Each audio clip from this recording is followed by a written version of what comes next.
Hello everyone, I am नवीन कुमार। और एक company है जो बेसिकली जो मस्टर्ड होता है या फिर सोयाबीन होता है उनके उनके अंदर में से ऑयल एक्सट्रैक्ट कर लेती है और बाद में जो पीछे सामान जो बचता है वो भी बेचने का काम करती है और ऑयल भी बेचने का काम करती है। वो भी इंटरनेशनल, जैसे यूजुअली बेसिकली बांग्लादेश जो देश है वहाँ पर अपना ज़्यादातर माल अपना बेचती है। मध्य प्रदेश बेस्ड इसकी जो फैक्ट्री है वहाँ से मेनली इसका काम होता है। अब यहाँ पे इस वीडियो के थ्रू इस कंपनी को समझने वाले हैं, हम थोड़ी सी इन डेप्थ रिसर्च करने वाले हैं और साथ में ये कंपनी पैसे उठाना चाह रही है स्टॉक मार्केट से, उसके बारे में भी डिटेल में बात करेंगे। अब कंपनी ने यहाँ पे क्या क्या बोला हुआ है पहले उसके बारे में चर्चा कर लेते हैं। यहाँ पे कंपनी बोल रही है कि हम animal feeds, agriculture produce, commodity, corn, oils, मतलब बहुत सारे जो जो चीज़ें होती हैं जो एग्रीकल्चर प्रोड्यूस होते हैं उनके अंदर में ट्रेडिंग करते हैं। ट्रेडिंग करने के साथ साथ हमारा जो बिजनेस है वो कपड़ों के अंदर में भी हम जूट बैग्स वगैरह भी बनाते हैं और साथ में हम लोग फैशन एक्सेसरीज़ के अंदर में भी काम करते हैं। बाकी अगर हम लोग थोड़ा सा रिसर्च करेंगे तो आपको इन शब्दों के पीछे बड़ा ही झोल नज़र आएगा। तो चलते रहिए आगे। मैं ये नहीं कह रहा हूँ कंपनी खराब है, मैं कहूँगा कि शब्दों का झोल है। ठीक है, शब्दों के झोल को आगे समझने की कोशिश करेंगे। सबसे पहले हम लोग कंपनी के आईपीओ को, बेसिक डिटेल्स को अगर समझ लेते हैं। यहाँ पे तो 19 सितंबर से 23 सितंबर के बीच में कंपनी का आईपीओ खुलने वाला है। 64 का कंपनी ने कट ऑफ प्राइस सेट किया, 2000 का लॉट साइज है, तो आपको यहाँ पे 1,28,000 रुपये की जरूरत मिनिमम पड़ने वाली है एक आईपीओ की फाइल लगाने के लिए एटलीस्ट। यहाँ पे 36 करोड़ रुपए कंपनी उठाना चाह रही है, जिसमें से 29 करोड़ 31 लाख तो कंपनी के पास में जाने वाले हैं। बाकी 6 करोड़ 72 लाख रुपए कंपनी के जो प्रमोटर लोग हैं वो यहाँ पर अपने कुछ शेयर्स बेच रहे हैं, लगभग 10.5 लाख शेयर्स जो हैं वो बेच रहे हैं, तो यहाँ पे उनके पास में जाएंगे पैसे। अब देख लेते हैं कि कंपनी के जो प्रमोटर लोग हैं उनके जो उन्होंने जो वैल्यू लगाई है जो कंपनी की वो लगाई है 123 करोड़ रुपए की कंपनी की वैल्यू लगाई है उन्होंने। तो ये अच्छी खासी वैल्यू लगाई है और 30 करोड़ 36 करोड़ रुपए उठा रहे हैं। नेक्स्ट अब देखते हैं कंपनी के जो प्रमोटर लोग थे उनके पास में 99% शेयर होल्डिंग आईपीओ से पहले थी और आईपीओ के बाद में हमने कैलकुलेट किया है दैट इज 70% के आसपास में रह जाने वाली है। एक सेकेंड, सॉरी, ये यहाँ पर कैलकुलेट किया हुआ है 70.25% के आसपास में रह जाने वाली है, क्योंकि ठीक ठाक अच्छी खासी रह जाने वाली है। That's good. नेक्स्ट अब देख लेते हैं कि कंपनी के जो आरएचपी है उसको अगर आगे बढ़ने से पहले उससे पहले देख लेते हैं कंपनी को पैसों की ज़रूरत क्यों पड़ी। तो यहाँ पे सबसे पहले तो खर्चा की रिक्वायरमेंट है, मतलब कि हमारा खर्चा पूरा नहीं हो रहा है, उसके लिए पैसों की ज़रूरत है। साथ में ही कंपनी बोली कि हमें इनऑर्गेनिक ग्रोथ इनिशिएटिव्स लेने हैं, कि हमें कुछ एक्वायर करनी है, कंपनियां वगैरह जो है खरीदनी है, एक्वायर करनी है, ताकि हम आगे से जल्दी बहुत बड़ा मार्केट कैप्चर करें हम जो बिजनेस हम लोग कर रहे हैं, राइट। तो उसके लिए हमें पैसों की ज़रूरत है। तो बेसिक रीजंस कंपनी ने यहाँ पर बताए हैं। नेक्स्ट अब देख लेते हैं कि कंपनी 6 करोड़ रुपए इसी ग्रोथ इनिशिएटिव के अंदर में काम में लेने वाली है। और ग्रोथ इनिशिएटिव की अगर कंपनी की बात हम कर ही रहे हैं तो यहाँ पर कहाँ खर्च करने वाले थे, यहाँ बोले कंपनी बोली हम एक नई सब्सिडरी खोलेंगे, उसके अंदर में हम लोग 6 करोड़ रुपए खर्च करने वाले हैं, इन्वेस्टमेंट करने वाले हैं उस सब्सिडरी के अंदर में। वो सब्सिडरी अभी हम खोलने वाले हैं, खोली नहीं है, खोलने वाले हैं। तो ऑलरेडी हमने एक BCL bio energy private limited नाम से एक कंपनी है, उसके अंदर में 29% हम ऑलरेडी शेयर होल्डिंग खरीद चुके हैं। इसी टाइप से एक कंपनी और सब्सिडरी खोलेंगे और उसके अंदर में भी 51% के आसपास में हम शेयर होल्डिंग रखेंगे खुद की, और उसके थ्रू भी यही हम लोग काम करने वाले हैं, ऑयल एक्सट्रैक्टिंग का ही काम करने वाले, मतलब ऑयल जो राइस ब्रान ऑयल है इसका ही बेसिकली एक और ज़्यादा आगे का वर्जन हम लोग उसके अंदर में इन्वेस्ट करेंगे, मतलब ऑयल एक्सट्रैक्ट करेंगे दूसरे जो सोर्सेज हैं उनके थ्रू। तो that is good. Again mustard oil में काम कर ही रही है, सोयाबीन ऑयल में काम कर ही रही है, इस कंपनी के थ्रू यहाँ पे क्रूड राइस ब्रान ऑयल के अंदर में कंपनी काम कर ही रही है एक एसोसिएट कंपनी के थ्रू। तो अब कंपनी दूसरे जो अपनी सब्सिडरी है उसके थ्रू और इन्वेस्टमेंट करके ऑयल में घुसने वाली है। That's nice. जो उसकी कंपनी की एक्सपर्टीज है उसी बिजनेस में आगे बढ़ रही है। नेक्स्ट अब देख लेते हैं कि कंपनी का जो शेयर होल्डिंग है उसके हिसाब से क्या का हालचाल है। तो उसके हिसाब से देखा जा रहा है कि कंपनी में जो मेन कर्ता धर्ता हैं वो बहुत सारे हैं। सो मेनली जो है कन्हैया सिंह वेलफेयर ट्रस्ट के पास में कंपनी के सबसे ज़्यादा शेयर्स हैं। उसके अलावा मेन जो कर्ता धर्ता हैं उनकी यहाँ पर बहुत सारे कर्ता धर्ता हैं, जो मतलब शेयर होल्डिंग बहुत सारे लोगों के पास में इक्वली डिस्ट्रीब्यूटेड है यहाँ पर। जबकि सबसे ऊपर जो नाम आ रहा है वो आ रहा है अपरेश नंदी। सो ये मेन कर्ता धर्ता इस कंपनी के नज़र आ रहे हैं as per share holding patterns. Next अब देख लेते हैं, क्योंकि यूजुअली देखो CEO हो गए, MD हो गए, मैनेजिंग डायरेक्टर्स हो गए, वो अलग बात होती है। जो मेन जो कंपनी का शेयर होल्डर है, जो सबसे ज़्यादा मालिक है, उसी की कंपनी के अंदर में चलेगी, सीधी सी बात है, क्योंकि उसकी सबसे ज़्यादा चलने वाली है, ऑफ कोर्स सी बात है। सो मेन पावर इन्फ्लुएंसर कौन है उसकी हम बात करते हैं यहाँ पे। तो आज के दिन जो मैनेजिंग डायरेक्टर है वो भी अपरेश नंदी ही है। कंपनी के आज के दिन। नेक्स्ट अब देख लेते हैं कि कंपनी की और अगर चीज़ों की बात करते हैं तो कंपनी के ऊपर में कुछ खास आज के दिन जो लिटिगेशंस हैं वो कुछ खास नहीं हैं। जो टैक्स से रिलेटेड लिटिगेशंस कंपनी के ऊपर में ज़रूर हैं, बाकी क्रिमिनल केसेस वगैरह कंपनी के ऊपर, कंपनी प्रमोटर्स और डायरेक्टर्स के ऊपर में नहीं है। बट कंपनी के ऊपर में अगर हम कंटिजेंट लाइबिलिटी की बात करते हैं तो वो बहुत ज़्यादा है। कंपनी की वैल्यू यहाँ पर 123 करोड़ रुपीज़ की लगी है, जबकि कंपनी की कंटिजेंट लाइबिलिटी 182 करोड़ रुपीज़ है। यहाँ पर वो कंटिजेंट लाइबिलिटी की जो मेन कारण है वो है कॉर्पोरेट गारंटी। मेरे को तो ये समझ में नहीं आ रहा कि 123 करोड़ रुपए एक कंपनी आईपीओ में लेके आ रही है, वो 119 करोड़ की कॉर्पोरेट गारंटी कैसे दे सकती है, समझ के बाहर है भाई। दूसरा, फॉरेन डिस्काउंटिंग बिल 59 करोड़ रुपए वहां पर अटके हुए। दैट मीन्स कि फॉरेन डिस्काउंटिंग बिल का मतलब सीधा सीधा ये हो गया कि कंपनी फॉरेन में, बाहर के देशों में माल बेचती है और मेनली बांग्लादेश में माल बेचती है। तो अगर वो सामने वाला पेमेंट नहीं करता जिसको भी माल बेचा है, तो फिर कंपनी को यहाँ पर नुकसान हो जाएगा 59 करोड़ रुपीज़ का। तो अगर पेमेंट नहीं किया तो फिर दिक्कत है फॉरेन वालों ने, तो 59 करोड़ रुपीज़ का वहाँ पर नुकसान, तो कंटिजेंट लाइबिलिटी है। और पेनल्टी जो लगी हुई है ऑलरेडी कस्टम एक्ट के अकॉर्डिंग, वो 3.5 करोड़ रुपए की कंपनी के ऊपर में लगी हुई है। That is again A risk. तो एक अच्छा खासा कंटिजेंट लाइबिलिटी कंपनी लेके घूम रही है। नेक्स्ट, साथ में ही हम लोग और चीज़ों की अगर बात करते हैं तो एक कंपनी की सब्सिडरी है केबीसी सोल्वेक्स प्राइवेट लिमिटेड, एक ही सब्सिडरी है, बाकी तो जो है वो एसोसिएट कंपनी है मेनली। नेक्स्ट अब देख लेते हैं कि कंपनी का जो लोगो है वो रजिस्टर्ड है आज के दिन। जो भी कंपनी का लोगो है अंडर डिफरेंट क्लासेस, कंपनी जो भी registered warehouse, registered office, warehouse, cold storage, bungalow, office quarters, manufacturing units mainly जो हैं ओन्ड हैं कंपनी द्वारा। और जो ये कोल्ड स्टोरेज जो कंपनी यूज़ कर रही है वो 99 ईयर्स के लीज पे है। That is again good. और ये बाकी जो एक ये पर्टिकुलरली है, ये एक लीज के ऊपर में है, मैन्युफैक्चरिंग जो यूनिट है। तो बेसिकली मोस्ट ऑफ द चीज़ें जो है कंपनी द्वारा ओन्ड दिख रही हैं यहाँ पे। साथ में अगर कंपनी की बात करते हैं तो कंपनी के 29 एम्प्लॉयज़ ही हैं। इतना बड़ा कंपनी बिजनेस संभाल रही है। अगर हम लोग यहाँ पे चेक करते हैं तो जो कंपनी का रेवेन्यू है, अगर हम लोग यहाँ पे चेक करेंगे तो 550 करोड़ रुपए का माल बेचती है कंपनी। और कंपनी के जो एम्प्लॉयज़ हैं वो 29 ही हैं। ये कुछ खास जच नहीं रहा है। उसमें से भी टॉप मैनेजमेंट के बैठे हुए हैं, वो काम करेंगे नहीं, अकाउंट ऑफिस वाले काम करेंगे नहीं, बिजनेस डेवलपमेंट वाले काम करेंगे नहीं, सेल्स एंड मार्केटिंग वाले बाहर घूमेंगे। और तो क्वालिटी मैनेजमेंट के अंदर में 14 लोग कंपनी के काम कर रहे हैं। I think the company has 3 contractual employees also, जो कि कॉन्ट्रैक्टिंग फर्म्स के थ्रू कंपनी ने लिए हुए हैं। सो 3 कॉन्ट्रेक्चुअल एम्प्लॉयज़ भी कंपनी में काम कर रहे हैं। तो लगभग कितने 32 लोग कंपनी में काम कर रहे हैं, जो इतनी बड़ा सेल करने के लिए हिसाब से तो काफ़ी कम लग रहे हैं मुझे तो। जो कि फिजिकल वर्ल्ड के अंदर में फिजिकल प्रोडक्ट्स कंपनी का काम चलता है उसके हिसाब से। क्योंकि अगर कंप्यूटर के हिसाब से कंपनी का सर्विस फील्ड के अंदर में हो, कंप्यूटर बेस्ड सर्विस फील्ड हो जिसमें आईटी सॉफ्टवेयर की जरूरत हो, तो वहाँ पर समझ में भी आता है कि हाँ ठीक है। नेक्स्ट अब देख लेते हैं कि कंपनी का जो रेवेन्यू है, रेवेन्यू फ्रॉम ऑपरेशंस, वो आज के दिन जो टॉप 5 कस्टमर्स हैं वहाँ से 33,000। सो टॉप 10 कस्टमर्स से मेनली जो रेवेन्यू का रिसोर्स है, मतलब जो कस्टमर्स हैं वो सिर्फ टॉप के 10 कस्टमर्स के पास में ही जा रहा है। उसके अलावा ज़्यादा डाइवर्सिफाइड कस्टमर बेस कंपनी का आज के दिन नहीं है। टॉप 10 कस्टमर जो अगर वहाँ से अगर कोई हट जाता है तो कंपनी को रेवेन्यू लॉस होने का काफ़ी बड़ा खतरा देखने को मिल सकता है फ्यूचर के अंदर में। अब आज के अंदर दिन देखते हैं तो कंपनी का जो मेन रेवेन्यू रिसोर्सेज सोर्स जो आ रहा है, मेन रेवेन्यू जहाँ से आ रहा है वो एग्रीकल्चर प्रोडक्ट्स जो होते हैं, जैसे अपने वही एग्रीकल्चर प्रोडक्ट्स जो हमने बात किया था शुरुआत के अंदर में, तेल, खड़, सोयाबीन के तेल, खड़, उनसे कंपनी का प्रोड्यूस सबसे ज़्यादा रेवेन्यू आ रहा है।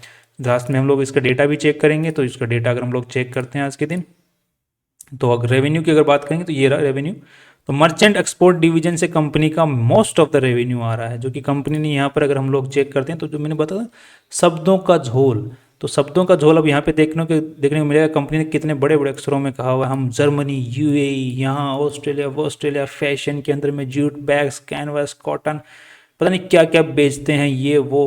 और यहाँ पर देखने को मिल रहा है कि पूरा जो ये इतनी बड़ी बड़ी बातें कही गई हैं वो सिर्फ और सिर्फ 3 करोड़ रुपए की सेल के बारे में कही गई है, जबकि मेनली जो कंपनी का सेल आ रहा है वो 542 करोड़ रुपए मर्चेंट एक्सपोर्ट डिवीजन, जो कि खड़ से आ रहा है मेनली। खड़ जो होती है वो क्या होती है, काफ़ी भाइयों को अगर समझ, अगर देखो फेर है, समझने का फेर है, तो खड़ होता है एक प्रोडक्ट होता है जो कि लास्ट में एक जो साइड प्रोडक्ट बन जाता है। जैसे कि हम लोगों ने सरसों का, जो सरसों होती है, सरसों का अगर उसमें से तेल एक्सट्रैक्ट कर लेते हैं तो पीछे जो बूरा बच जाता है, जो कि वेस्ट मटेरियल बच जाता है, उसको हम खड़ बोलते हैं।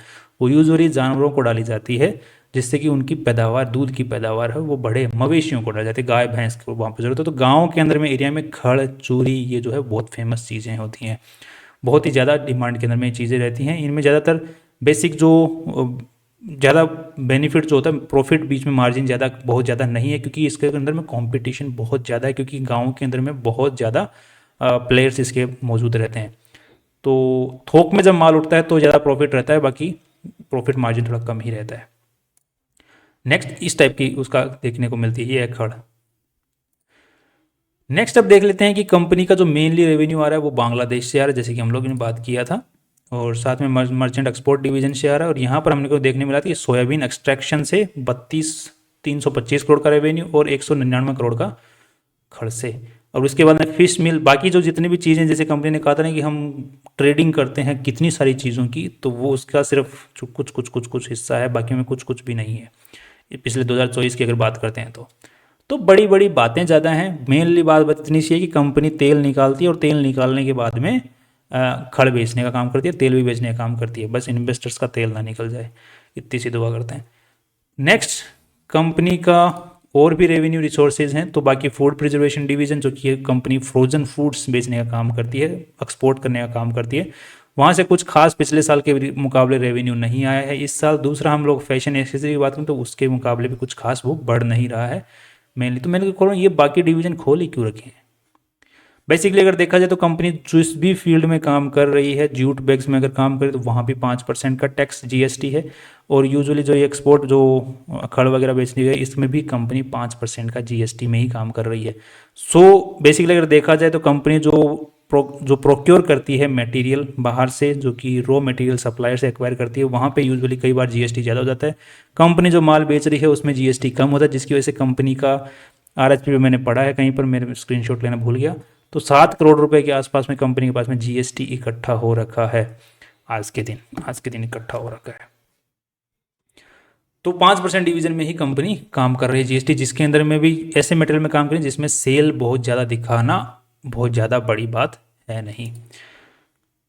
अब कंपनी के थोड़ा सा हम लोग बैलेंस शीट की अगर बात कर लेते हैं यहाँ पर, तो यहाँ पर भी एक काफ़ी बड़ा मेरे को दिक्कत नज़र आ रही है। कंपनी ने जो भी बैलेंस शीट, ऑडिटर्स की रिपोर्ट, जो भी ये जो डॉक्यूमेंट्स होते हैं जहाँ पे जमा किए हैं, ये ज़बरदस्ती जानबूझ करके इतने खराब क्वालिटी के अंदर में जारी की हैं अपनी आरएचपी के अंदर में, कि रीड करना काइंड ऑफ थोड़ा सा बहुत ज़्यादा मुश्किल है। इम्पॉसिबल तो नहीं बोलूँगा, क्योंकि इम्पॉसिबल तो आजकल कुछ है ही नहीं, बट बहुत ज़्यादा मुश्किल काम है कि लोग यूजुअली इसको इग्नोर करना पसंद करेंगे। तो ये एक जानबूझ करके किया हुआ एक्ट दिख रहा है यहाँ पर। यूजुअली मैं ऐसी कंपनियां जो कि इस टाइप का काम करती हैं, जो कि चीज़ों को जानबूझ करके ख़राब करती हैं कि उसको इग्नोर करें लोग, उसको रीड करना, मतलब कंपनी जब चाहती है कि लोग उसको ना रीड करें, जब ऐसी चीज़ें छुपाना चाहती है, तो ऐसी कंपनियों में मैं इन्वेस्टमेंट से दूर ही रहना पसंद करता हूँ। यही यहाँ पर एक्ट किया हुआ एक दिख रहा है। अगर इनकी आपको क्वालिटी देखो तो आप समझ में भी नहीं पाएगा कि लिखा हुआ क्या है यहाँ पे कुछ स्टेटमेंट्स के अंदर में, तो आगे दिखाऊंगा आपको। अब देख लेते हैं कंपनी की रेवेन्यू, थोड़ा सा समझने की कोशिश करते हैं उसके बावजूद, क्योंकि बड़े बड़े अक्षरों में जो लिखा हुआ है वो कुछ समझ में आ रहा है। तो यहाँ पे अगर बैलेंस शीट की बात करते हैं तो 131 करोड़ की पूरी बैलेंस शीट साइज है, जिसमें जो इन्वेस्टर्स का जो पैसा है वो 50 करोड़ रुपए लगे हुए इन्वेस्टर्स का पैसा, और बाकी जितना भी पैसा लगा हुआ है 50 करोड़ के अलावा 131 करोड़ माइनस 80 करोड़ रुपए के आसपास में वो उधारी का पैसा कंपनी में लगा हुआ। अब ये पैसा कहाँ लगा हुआ है, मेन बात ये है।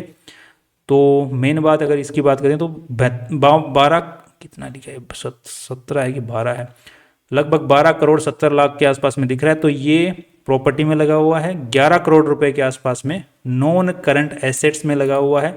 12 करोड़ रुपए के आसपास में नॉन करंट एसेट्स में पैसा पड़ा हुआ है, जिसमें से अगर देखते हैं तो यहाँ पर डिपॉजिट बैंक में अंदर में कोलेटरल डिपॉजिट कंपनी ने रखा हुआ है मेनली, कि जैसे यूजुअली कोई भी कंपनी को काम करवाना होता है तो कोलेटरल रखना पड़ता है, कंपनी की बैंक से गारंटी लेने के लिए कोलेटरल रखना पड़ता है। तो यहाँ पर कोलेटरल डिपॉजिट जो है वो कुछ रखा हुआ है, और बाकी अदर डिपॉजिट की फॉर्म में बैंक के पास में रखा हुआ है 8.5 करोड़ रुपए आसपास में बैंक में पड़ा हुआ है। अदर डिपॉजिट की फॉर्म में। अब वो किस बात में है वो समझ के बाहर है, क्योंकि यहाँ पे दी भी नहीं है इसकी इन्फॉर्मेशन। दूसरा, नॉन करंट इन्वेस्टमेंट भी कंपनी ने बोल रखा है। तो कंपनी की हम लोग बात करते हैं, यहाँ पे सब्सिडरी में इन्वेस्टमेंट कंपनी ने कर रखे हैं।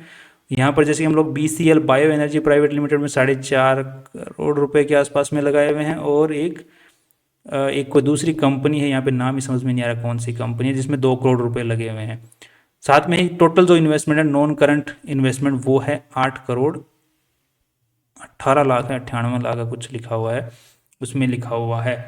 So basically investment mutual fund, subsidiaries, private limited कंपनियां और उनमें कर रखा है। तो ये बैलेंस शीट का मेन जो पैसा है यहाँ लगा हुआ है। अब इसी के साथ में हम लोग अगर बैलेंस शीट के अंदर में और चीज़ों को देखते हैं यहाँ पर, तो where is this thing, okay. So trade receivables 47 crore के हैं, जो कि पहले भी रह चुके हैं। That is not an issue कि फ्यूचर में वापस रिकवर हो जाए, क्योंकि जिस टाइप के बिजनेस में कंपनी काम करे वहाँ पे ट्रेड रिसीवेबल्स रहना नॉर्मल बात है। कैश इक्वलेंट 8 करोड़ रुपए पड़े हुए हैं, और अदर करंट एसेट्स की फॉर्म में, जैसे हमने बात किया अभी अदर करंट एसेट्स की फॉर्म में पैसा पड़ा हुआ है 16। अगर उसकी भी बात करनी है, अदर करंट एसेट्स को किस चीज़ में पड़े हुए हैं, तो यहाँ पर हमें देखने पड़ेंगे।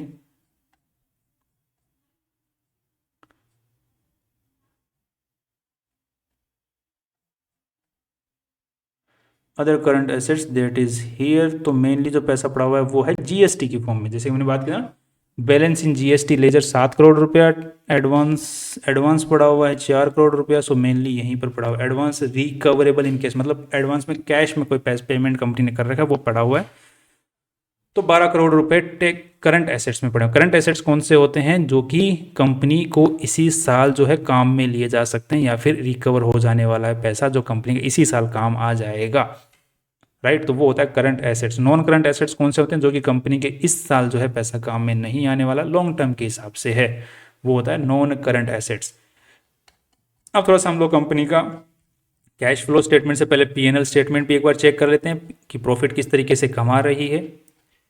तो इसको पढ़ने में बड़ी दिक्कत हो रही है। नेक्स्ट, यहाँ पे 448 करोड़ का माल बिका है, जिसमें से कंपनी ने नेट प्रॉफिट निकाला हुआ है 5 करोड़ 38 लाख का। That is very good.